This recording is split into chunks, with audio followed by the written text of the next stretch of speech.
Novus, the new voice. Vox Novus, the new dimension. Vox Novus, thought and movement leaders who will share from their experience and offer tools to help us navigate our rapidly changing world. My name is Victor Furman. Welcome to Vox Novus, the new voice. A true embodiment of mind-body-spirit integration, my guest this week on Vox Novus, Reverend Lisamarie Boncek, is a healer, teacher, speaker, and near-death experiencer whose life's work is dedicated to awakening the divine within. As the founder of Perfect Health and Balance, she's created a sanctuary for holistic healing that blends spiritual insight with ancient healing arts. Her vast expertise spans the realms of massage therapy, Ayurveda, intuitive energy healing, yoga, and meditation, guiding others to return to their true state of wholeness. Her website is perfecthealthandbalance.com, and she joins me this week to share her path and powerful contribution to the Near Death Institute's soon-to-be-published book, The Ways to God, a spiritual mosaic discovering God through many perspectives. Please join me in welcoming to Vox Novus, Reverend Lisamarie Boncek. Welcome, Reverend Lisamarie. Hi, thanks for having me today, Victor. Thank you so much. I'm very happy to be here. Thank you so much for joining us and sharing your remarkable story. So, Reverend Lisamarie, what was your early path like, and how did your experiences shape your understanding of life and spirit? Well, I was raised in a single-parent home by my Italian mother, and we were raised in the Catholic faith. Later on, when I was a teenager, we started going to a Pentecostal church. My mother was very religious, very religious. I mean, she was at church 5 times a week. But I always felt led at a very early age by something higher. So I wasn't really totally influenced by the religion I grew up in because I had this higher guidance. And I was extremely, very, very fiercely independent child. So I ended up leaving home at 16, searching just for more and more independence. And that was just where I was being led.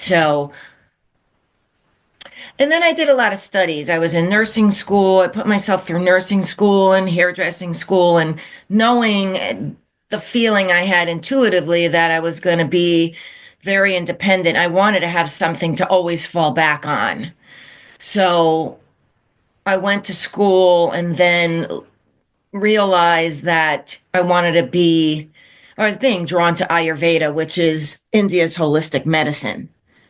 So I started studying Ayurveda after going to an Ayurvedic clinic in Iowa when I was 27 years old. And that's when I was there that week, I learned TM, Transcendental Meditation, while I was there, and I did the Panchakarma treatments, which are cleansing treatments and balancing of the body. That's what Ayurveda is all about.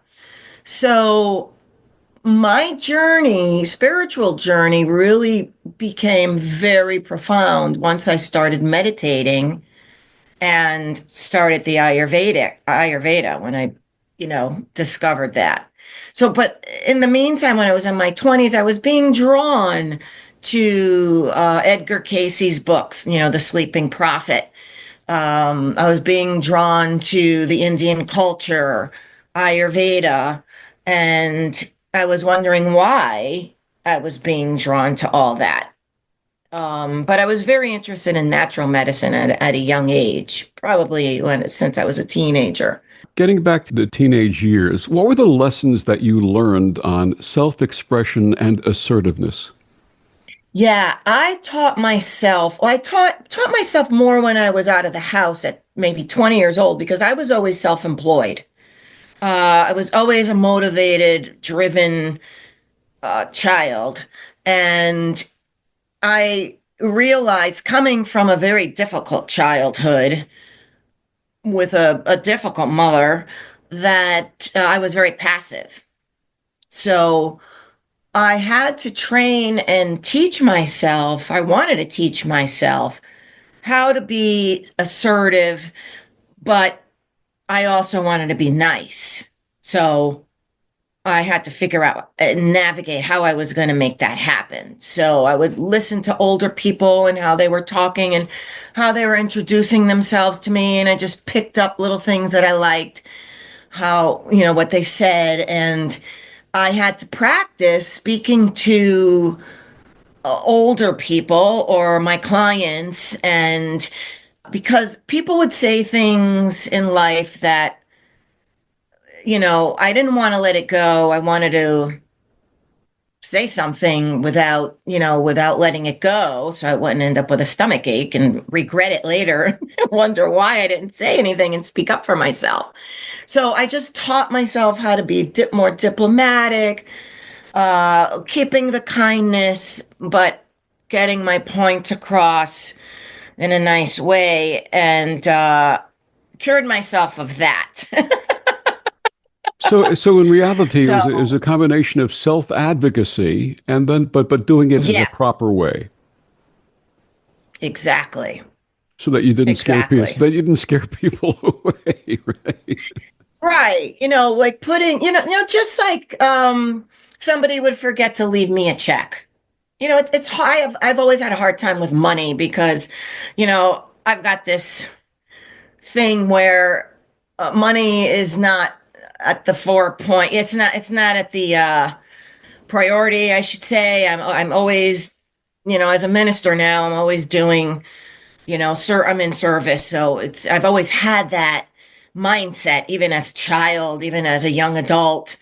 So I have a hard time with money or receiving money. So somebody that forgot to leave a check, it's kind of hard to say, you forgot to pay me. How do you say that? So I would send a message or a text. I don't even know if texting was, we had it back then, but I would say, something like, I'm sure you didn't realize it, or maybe was there a check? Did you leave a check for me and maybe I didn't see it?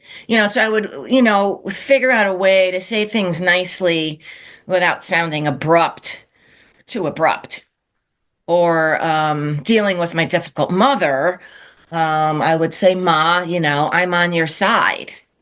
Yeah. So this way it would calm her and it would kind of stop her in her tracks. And what can you say? What can she say to that? She could only feel at peace. And that was my mission, even as a young person or a teenager or after the teenage years when I moved out. So it's all about navigating life. And, when I found out after, skipping ahead to the NDEs, I found out we're all one collective consciousness. So we're all in it together. And I just want everybody to feel peaceful and not I'm not a person of confrontation. I've never been. I avoid confrontation. So I had to figure out a way to speak my mind or what I was thinking, without, and make everybody happy, including myself. It's interesting that you had mentioned the fact that your spiritual acknowledgement, your spiritual calling, was not necessarily one about compensation. When I was in business many years ago, a friend of mine knew the fact that I had become an interfaith minister and done Reiki healing and spiritual work. And a friend of mine in business said, how do you balance the fact that you have this day job in industrial business, industrial technology, and this other stuff that you do? And without even thinking about it, I said, the day job pays my salary. The other work pays my soulary. This word soulary came out of me. And I'm actually in the process of writing a book now called Soulary, The Compensation of Spirit. That is a perfect word, and I'm glad I just learned that from you. Because that's what it is. And in my earlier days, and I'm still a singer, but I studied opera when I was in my 20s. I found the best, and I wanted the best teacher that I could get that could train me rigorously. And I trained with the late Pasquale Papano, and I was training to be an opera singer. So he was part of my journey to uh, coming out of my shell and being passive. And that training really boosted my confidence. And I was born with a gift of a voice. It was just I needed the training, and I wanted to sing all different genres of music, but I wanted really the best training I could get, and that was the opera training. So I spent several years training with him 3 times a week, which was part of just a wonderful journey. It kind of all goes together. The creativity part of me, the spiritual, it's all integrated together. And it goes together with my healing practice, with the Ayurveda, with the massage therapy, spiritual healing massage, the Reiki master, healing. For me, it all goes together. Absolutely. Now, getting back to the Ayurvedic healing practice, first of all, what attracted you to Ayurveda and the Hindu culture? I saw I have been having STEs, spiritually transformative experience, since I was really young. So I just thought it was normal. I just didn't think, I thought everybody saw visions. I thought everybody had premonitions, or epiphanies. And I guess I found out later that that's not totally true. So, but for me, it was the norm. I had this higher guidance. I was very in tune with my higher self, my soul, since a young age. I could feel the energy in my hands sitting at the edge of my bed when I was 7 years old. So this goes way back. And I am the only spiritual person on either side of my families. So I wasn't raised, even though my mother was very religious, but as you know, religion and spirituality are different. So I found out about Ayurveda through Deepak Chopra, Mm. the Ayurvedic physician that came to America from India. So I saw him, ironically, on the Oprah Winfrey Show, and he was talking about his book back then, Perfect Health, and I was drawn to what he was saying. And he had a pendulum in his hand and was telling Oprah to look at it and concentrate on it. And she was able to make it move. And he was talking about the power of the mind. And I was just drawn into that. And then he was talking about meditation. So I bought the book, resonated with it, with the different body types and how it's just an imbalance of the body that we have all these health issues that we actually think are normal, like allergies and women problems and things like that. And it's just really toxicity of the body. The body's out of balance. I was a singer, so I was burning the candle at both ends. I had my day job, self-employment, and then I was singing at night, and it was throwing my body off. And that's what made me buy the book. I resonated with the book and what he was saying and what Ayurveda was all about. And then at the back of the book, it listed some Ayurvedic centers that were in the United States. So I just chose the one in Iowa. I figured, let me go see what Iowa is all about. And I went there, and it was only for 5 days, but it was life-changing. Mm. It was totally life-changing. And I said, I've got to learn this. I've got to study this. People need to know about this. I'm now about to write a book about that. because there's so many things I've learned in my life, and not only from Ayurveda, that are healing modalities that nobody knows about. So while I was at the center, they called somebody in that taught me the TM. And then you had to do that for, I don't know, about a year and a half or 2 years before you could go into the advanced, it's called CIDDI's program, SIDDHI program, to do the advanced meditation of TM. So then I went further and did that, which takes about an hour, and you do it twice a day. And that really brought me even much further into my connection with the divine and my higher self, and resonating with where nature started following me. And then I had the Ayurveda on top of it, so my body was cleansed, which is part of raising your consciousness too, because ideally you want to raise your vibration, raise your consciousness to be more at a level of what we are as spirit beings, which is enlightened. And that was my goal: perfect health and enlightenment. And I And basically had 25, I then experienced 25 years of that. I was very, very fortunate. and for those not familiar with TM, Transcendental Meditation, just tell us a little bit about the practice. Sure. It's the beginning one, you just have a mantra. And a mantra is, in layman's terms, it's just a word that is a sound. So it may sound a little strange to you, but it has a vibration. The mantra, whatever the instructor gives you, I think they go by age, something like that. Part of it is by your age of what mantra you're going to get. And you do 20 minutes of that. And I wasn't one to really, I didn't think I was going to stick with it, but when I started meditating, it just resonated with me. My body was telling me I needed that. And it was the best thing that I could have ever done for my life.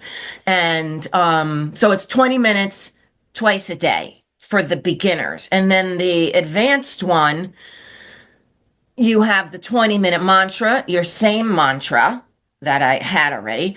And then you have 18, what they call sutras, which again are words that resonate with the body.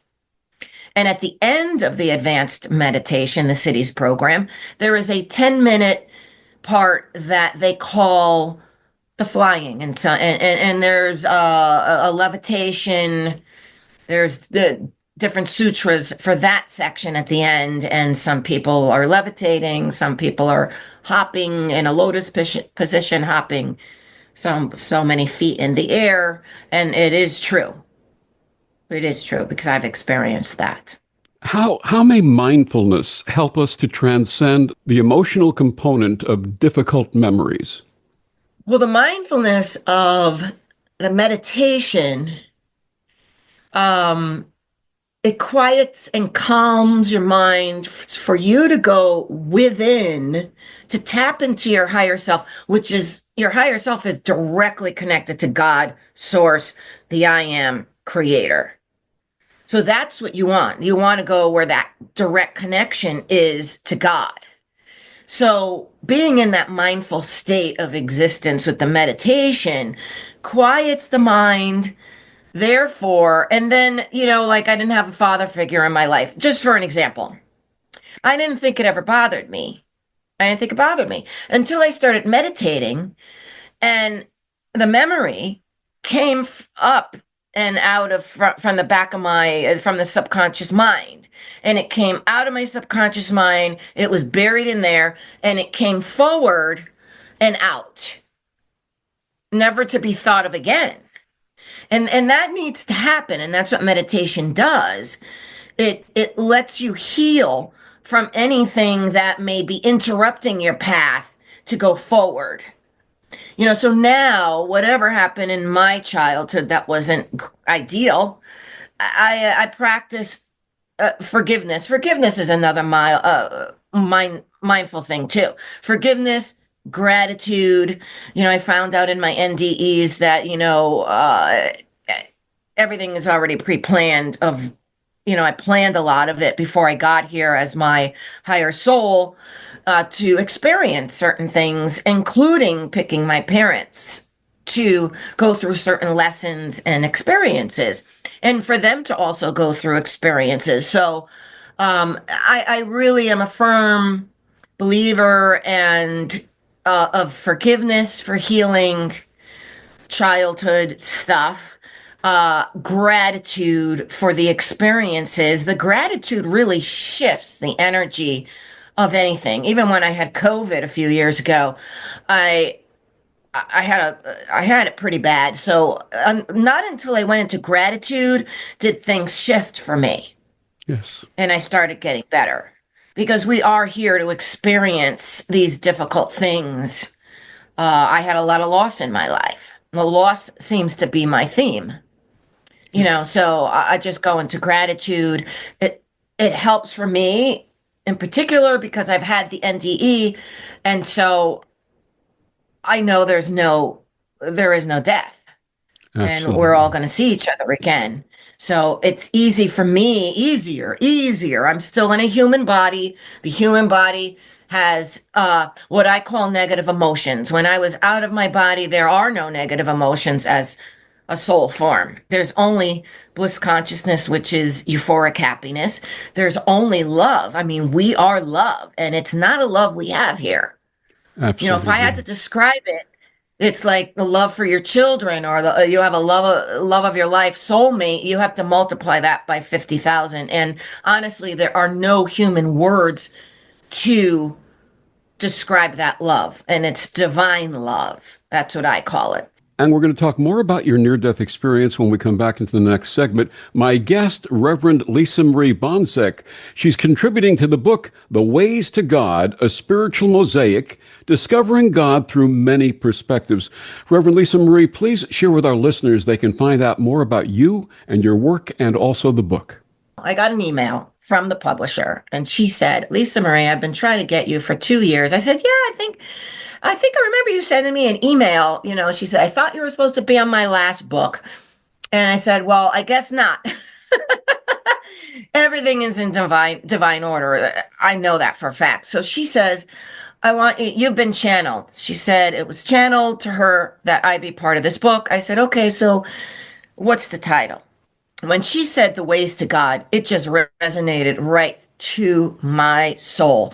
I knew in an instant that I was supposed to be a part of this book. And it has been a wonderful journey. The book has the authors, all of the authors have had incredible near-death experiences or spiritually transformative experiences.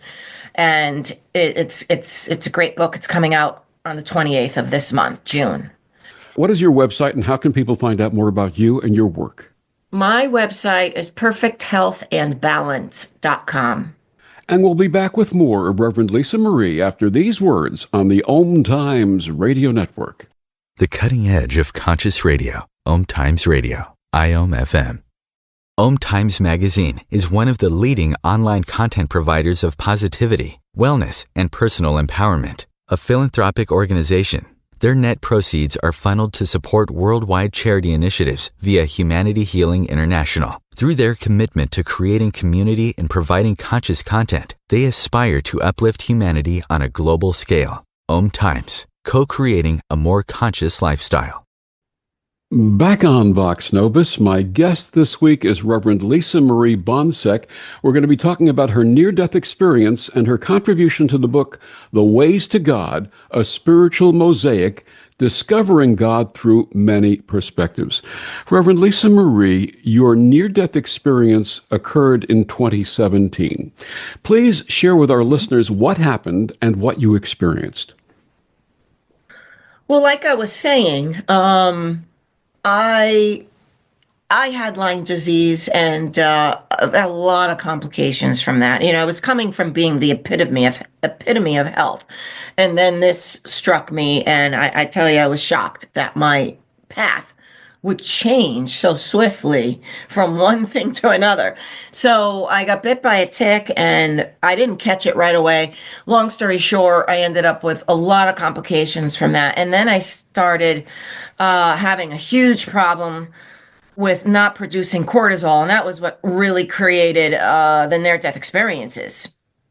And immediately, that day in question, I started feeling lighter and lighter in my body. And I started hearing a whooshing sound in my body. And I didn't know what it was. And then later on that night, I was laying down and I just felt that lightness, and I guess getting lighter until I was light as air. And I felt my soul come out of my body. It just resurrected out of my body between, like I'd say, between my chest and my head, somewhere there. And it just instantly, I could feel myself separating from my body. And I remember instantly so many things going on at once. All the divine knowledge was there for me. There were no more secrets anymore. And I felt like my life was done, and it was a snap of a finger, quicker than a snap of a finger. I felt my lifetime, this lifetime right here, that's how fast it went by. And it meant nothing. It wasn't important anymore. I was done. Now I was getting my reward. And I was released. I was free. I was enlightened.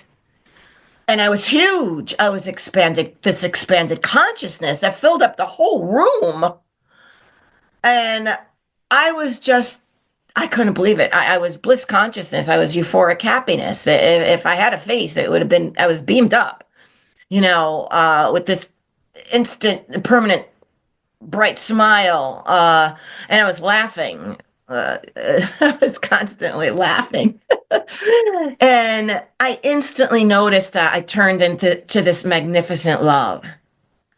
And then I noticed that there was this light coming from me. It was coming off of me like 8 or 10 inches away from me. I felt this golden light, and I knew right away that I was getting the knowing or the information that I was going to be a healer, or that I was a healer. And then instantly, Jesus came, swooped down in front of me, put his hands out and said, no, like, it's not your time. And at the same time, Archangel Michael, who was like, I don't know, 12 to 15 feet tall, was to the left of me, and I could sense and feel. And before this, I never believed with angels with wings. So he had these humongous wings, ginormous wings that enveloped the side of me and on the left.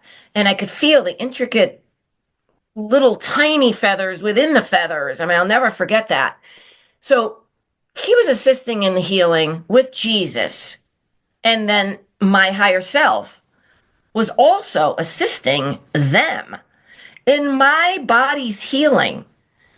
At the same time, like I was saying, I was speaking a different language. I don't know if it was Aramaic. I don't know, but it was fluent. And that language, there was a theme. And I knew that I was praying for my own healing, my body's healing. At the same time, the angels, hundreds of angels were there saying together, this is the day that the Lord has made. Let us rejoice and be glad in it. At the same time, I sensed Mother Mary up on my front left. I didn't pay attention to it. There was just so much going on. And then other angels, I believe it was Gabriel and Raphael back on my right side. So while the healing was going on, like I say, 50 things were happening at once.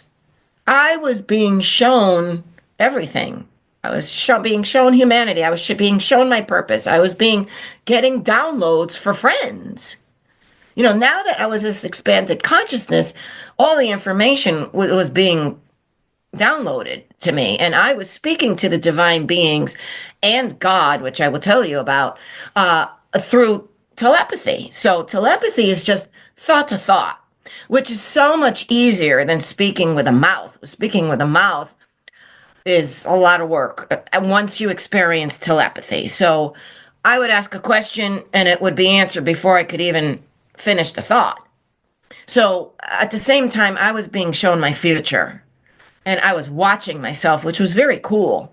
I saw the right side of myself and the back of myself. And in my future, I was a spiritual speaker. And I was talking, I could still see the audience in front of me. And I had a presentation screen behind me, which I didn't know how to do any of that back then. You know, I was a singer, so I had that creative part of me. So I saw my future. I knew that was the truth. I knew what they were showing me was the truth, and whatever I was seeing was going to happen. But I didn't know how it was going to happen or how I was going to get to that day and that moment in time that they showed me. But while I was watching myself, I noticed I used about 10 words that I didn't even understand. So I thought to myself, and I was laughing, I was like, gee, I sound so intelligent. I was laughing because I didn't understand some of the words I was saying. You know, little did I know I was going to go in the seminary and get my master's in divinity. So there could be words from there that I learned. I don't know. But those words I just hadn't learned yet. Some of those words. So that was fascinating to me. So I saw what I was wearing. I saw the weight I would be, my hair and everything. And, you know, and Jesus was telling me that I was going to be completely cured. And I had been sick for many years, not able to get out of this state of chronic fatigue and chronic pain. So he was telling me my hair was going to grow back and my blood work was going to look different and I didn't need to worry about anything. And I trusted that. And I didn't even get medical help after that experience, and the doctor wanted to hospitalize me. So long story short, you know, I was watching my future and I know what I was saying. I was talking about Ayurveda and how people could heal through Ayurveda. I actually said to myself, oh my gosh, I sound like Wayne Dyer. You know, most people know who Wayne Dyer is. And I thought that was kind of strange, you know, and I was talking about Ayurveda healing, and I was like a motivational spiritual speaker. And I also felt physically, I could feel physically the health of my body in my future. And I realized that I was healthier and more energetic than even before I gotten sick, which really intrigued me. So I was thinking, well, how am I going to get there? I was in such bad shape. And so this is what was shown to me. And I was given that opportunity to see that and see that my path was going to change and my life was going to change. And I also noticed I was using a few off-colored words. And I always feel the need to bring this up. And because I had meditated for so long, 30 years, and I had this, raised consciousness, and my goal was more of a Christ consciousness, bliss consciousness. And with that comes a purity of your soul.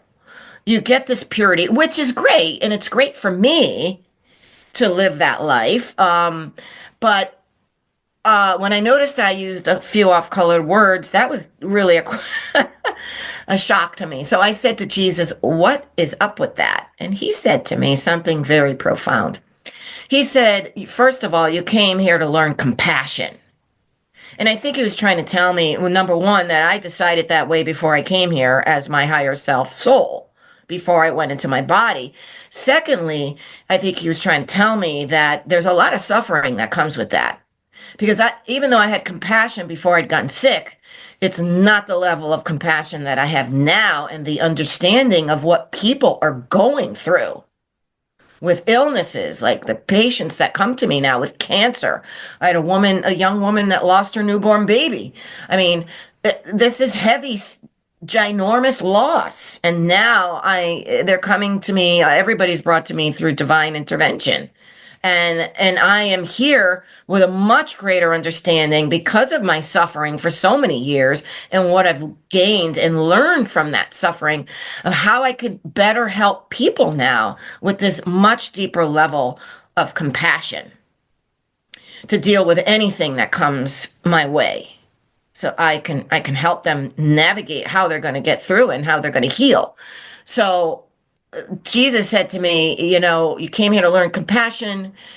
And while I was watching myself speak, there was also a theme to the speaking engagements. And in big letters before me, it said hope. So I knew my purpose was speaking to people, and I was to give them hope. And that's why I was meant to stay here and continue my journey. And my journey changed completely. I had a total change of careers. My life went in a totally different direction after these experiences, which were really profound. I was completely healed. Some things I was completely healed like immediately, but the fatigue took longer. It took up to a year. I was in bad shape with that, but it finally went into where my cortisol levels were finally normal, which was told to me that it would never be normal. I would never be normal again. And, I'd have to take medication for the rest of my life, to function to any sort of normalcy, because I was basically had Addison's disease. But I was completely healed. And I'm very strong now, but I have to tell you, I'm not at the strength and the energy that I was in my future, because that particular day that I saw hasn't come yet. Mm. And so I have to tell you a funny story. I was on a plane last year, and the plane, while we were in flight, it seemed to just drop in the sky. And everybody was screaming. Everybody thought they were going to die. I ironically was meditating at that moment that the plane dropped. And so I was very calm. And the lady next to me and her husband, or whoever he was, they were just embracing each other. I thought they were going to die. I didn't know what was going to happen. And she was saying to me, because I started talking to her to calm them down. And she said to me, "You're the calmest one on this plane." And I said, "I have to tell you this. I had a near-death experience. And I saw my future, and that particular day hasn't happened yet. So you know what that means? I'm not going to die on this plane. So that means you're not going to die on this plane today." Wonderful. Her husband are probably still talking about that interaction they had with me. Reverend Lisamarie, there's an ancient parable from the Vedas in which Brahma was hearing the complaints of the Hindu deities about humans also having divine powers. They were urging Brahma to hide these powers from humans atop the highest mountains or at the bottom of the deepest seas. Brahma responded that humans would eventually find them there. He then said he would hide the divinity inside of humans because they would never think of looking for them there. Did your near-death experience reveal the divinity within? Oh, absolutely. The oneness with God. Absolutely. We are our souls. We are one with God. And that was, and every religion starts with somebody who has had a spiritual, a mystical experience, I should say. And I will read, if I can find it quickly, the part in my book, The Ways to God, what I say about that, because indeed, all the religions have started with somebody who has a mystical experience, and then the religions put start adding rules. So Moses experienced his awakening and encounter with God while alone in the mountains. Buddha sat under the Bodhi tree for years before he could say, "I am awake." Jesus was in the wilderness for 40 days and 40 nights before he could say, "I and the Father are one." Muhammad came to hear God's voice via the angel Gabriel while meditating in a cave. Okay, so Jesus said, "I and the Father are one." And that was my experience when I left my body. I became one with God, and God spoke to me. God was in the distance during this healing, allowing this healing to happen for me. And, I'm sure that they had to get permission, I would imagine, to let this happen, for me to have this NDE experience. And God said to me, and he called me Lisamarie. He said, "It's in my time, Lisamarie, not yours." I will never forget that. Yeah, I'll never forget that.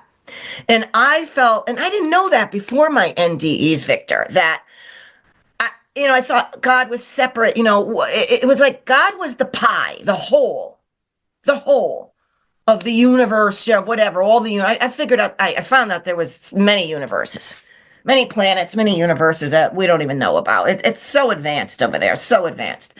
And I was a piece of the pie. God was the pie, the whole. I was a sliver of that pie. But so that means my spirit is a part of God, or is God.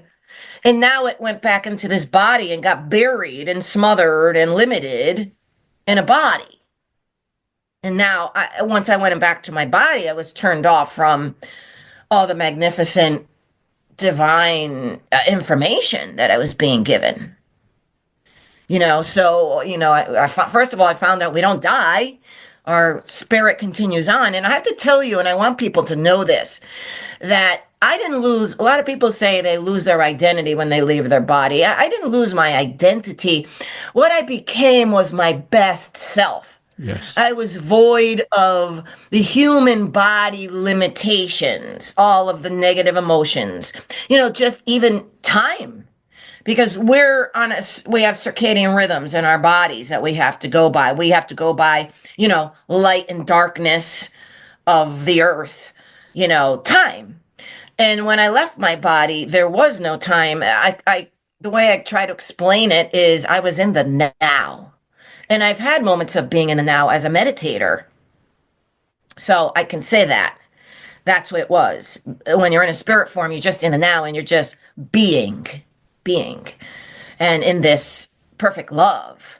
So, I was even being shown people that, I won't go into the details, but situations in my life. And I was being shown how, in a spirit form, how I was turning that situation into a very loving situation. No matter how bad it was, I was able to turn it into a loving situation. So when, God had an authoritative voice, but I wasn't afraid of him. It was a male voice for me. It was a male voice. Authoritative. You could feel the power. You can feel, the omniscience of God. And I was, we were in the bliss consciousness, both of us. So even though he said what he said to me, whatever, I totally understood it, just how I understood what Jesus was saying to me about the humor with the off-colored words. He said, being on earth is very important in my work and whatever, to have humor, and how important it was. That whatever I was saying, he said to me, you're too pure and you need to be able to relate to the people on earth. And so I'm like, okay, so I did all that meditation for nothing. My guest is Reverend Lisamarie Boncek. We'll be back with more after these words on the Om Times Radio Network. Humanity Healing International is a small nonprofit with a big dream. Since 2007, HHI has been working tirelessly to bring help to communities with little or no hope.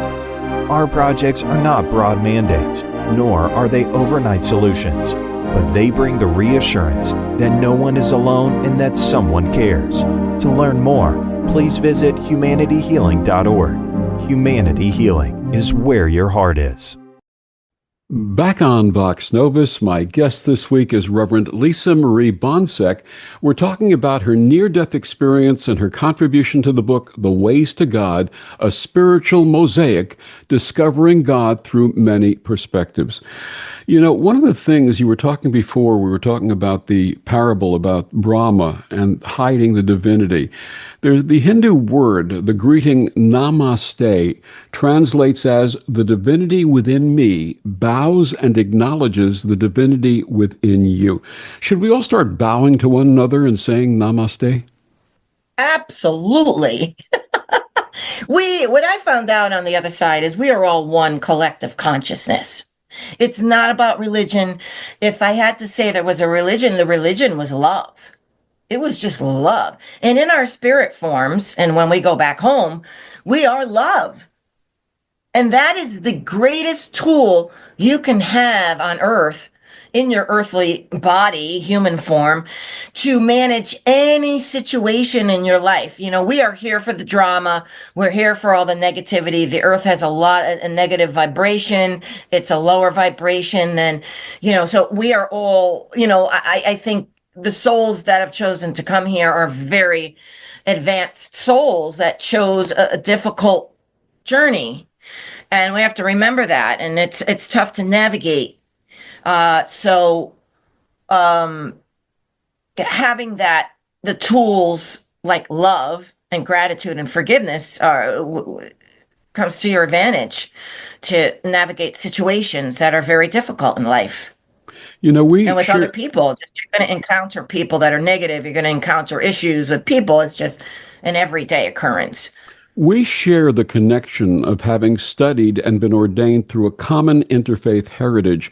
And when I was attending the New Seminary back in 1995, one of the things that we were taught was that there is an iteration of the Golden Rule in virtually every faith and belief system. How would it change the world if this recognition was embraced by everybody? We'd have world peace. Everybody would have world peace because everybody would recognize if everybody was awakened to their true self, which is their spirit form, which is just love, euphoric happiness, bliss consciousness, and peace, and a divine being. We are divine beings, spiritual beings having a human experience. So, it's just that some people just don't know that they can awaken to that. And if we all were awakened to that, we'd have world peace, right? Absolutely. Absolutely. We'd be loving one another, helping one another instead of dividing one another, which has been going on the last 5 years. I mean, the last 5 years have been so difficult. I'm counseling families that they're choosing politics over love. Like, what happened? What happened? So people need to wake up to whatever, to that state of love, who they really are. And that would change everything. But I don't know if it's going to happen in my lifetime or your lifetime, Victor. What have been some of your experiences as an interfaith minister and spiritual counselor? Oh, it's just been, I chose that because I had the near-death experience. When I found out there was no religion on the other side per se. There's ascended masters. There's, people with a higher vibration that come here. I was even told that I came here to be a helper, and probably who knows how many lifetimes too. So that being said, I wanted to help everybody. Yeah. I didn't want to help just Christians the way I was brought up. And what happened was I've just had amazing things happen to me, and it's all orchestrated by God. I'm on a mission for God. That's what my mission is. And out of the blue, I'll give you an example.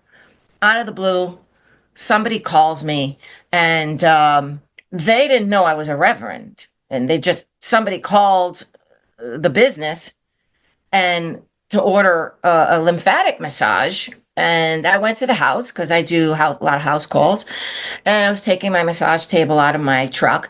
And the guy comes out and he says, "You don't need your massage table. You don't need your massage table. I'll explain when you come in." This was one of the big divine moments of my life. And I walked in and he says to me, he's the brother of the person he wants to get the lymphatic massage. He says, "I have to tell you, my 34-year-old sister is on her deathbed in a hospital bed in her bedroom. And I know immediately, because I get these waves that come over me from the other side, from heaven, that tell me that this is a divine moment in my life. I'm supposed to be there." So what are the chances? Now, these people are Muslims. They're saying the word Allah as the name for God. And I thanked God for studying all of the religions so that at that moment in time, I knew what they were talking about when they said Allah. These people were very religious. The family was so close. They were just such a wonderful, loving family. And I went in there and did my thing.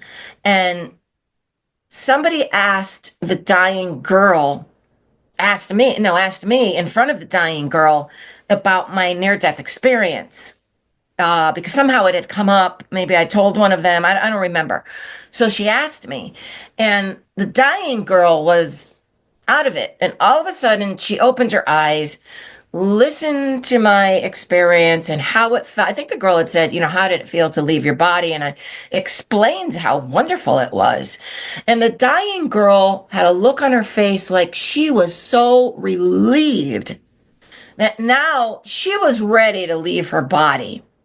So now I'm getting premonitions because I'm not doing only massage, I'm doing healing on people. That is the other thing I do.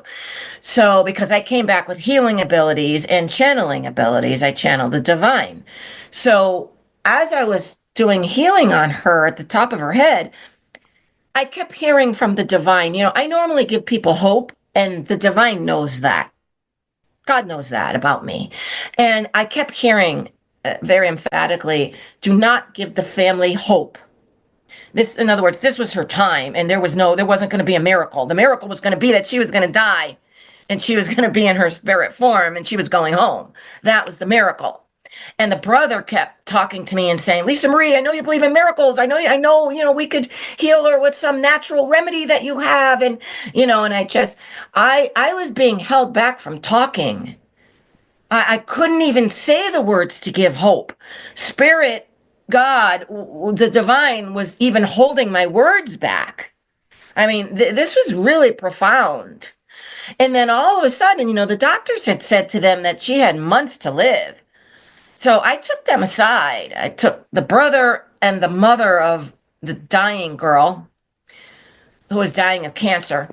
And I took them aside and I just started channeling information. And I said to the brother, I cannot give you hope. And I would, but I can't give you hope. Because I'm hearing and I'm feeling that she does not have months to live, that a week felt like a long time to me. And I knew that she was going to die. And I had been there for several days. They had called me back. And so I was there for several times. And this conversation was happening the last day I was there. And I knew, I had this knowing, I call it the knowing, that a week felt like a long time. She was given several months to live. And I knew, and I told them, the family, that within 2 or 3 days of when I was going to be leaving that day, it was going to be her time. And it happened. I told the family that there were divine beings in the room that I could feel and sense and see. I wanted them to know that. And then she died 2 days after I left. But I told the family, which it was just a knowing, that you need to go in there. And it was very important for them. She was holding on for them. She was telling the people sitting next to her, go get a drink of water. You'll feel better. It'll make you feel better. This girl is dying. And this tells you how evolved her soul was, that she was caring more about other people than her own suffering. She was dying. She was in the active stage of dying. So I said to them, you need to go tell her that it's okay to leave now. She needs to be out of her suffering. She needs to be out of her suffering. I explained to them how much she was suffering and in the pain she was in. And I recalled my own suffering and why it was so important for me to go through my own suffering, to understand what the dying was going through. It was just, everything happens at a timing. Everything is in God's timing, and life has a timing. And I know I was brought at that timing versus years before, so I had the experience of suffering and the deep compassion that I have now. It was just, the timing was perfect. And, I said to them, you need to go in. And they must have done that after I left.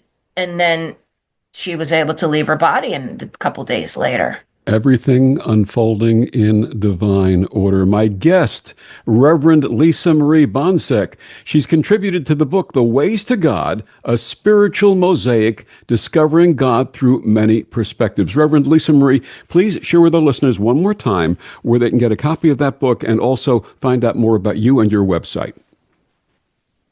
The book is The Ways to God is being published June 28th in a couple of weeks, 2025. You can now pre-order the Kindle version of the book. And I believe on the 28th, you'll be able to pre-order the books. It's going to be in hardcover and a softcover book and Kindle. And then in a few months or a couple of months, we're going to be doing an Audible version of the book, which is going to be great. So each author is going to be able to speak their the chapter. And in my chapter, I talk about my NDEs, two of them on that Easter weekend. And I have a section where I talk about how to raise your consciousness, how to connect with Source, God. I talk about my spiritually transformative experiences that happened throughout my whole life. And in the end, I talk about how we can manage and get through this earth life existence in a human body. My website is perfecthealthandbalance.com. You will find everything there, and anybody can contact me through Facebook Messenger. I'm under Reverend, I think it's just REV, Lisamarie Boncek, Boncek, and they can contact me through there or through my website. I'm happy to talk to anybody. And I do remote healings. Reverend Lisamarie, thank you so much for joining us and sharing this amazing experience and the gifts that it gave you. It's my pleasure. Thank you for having me.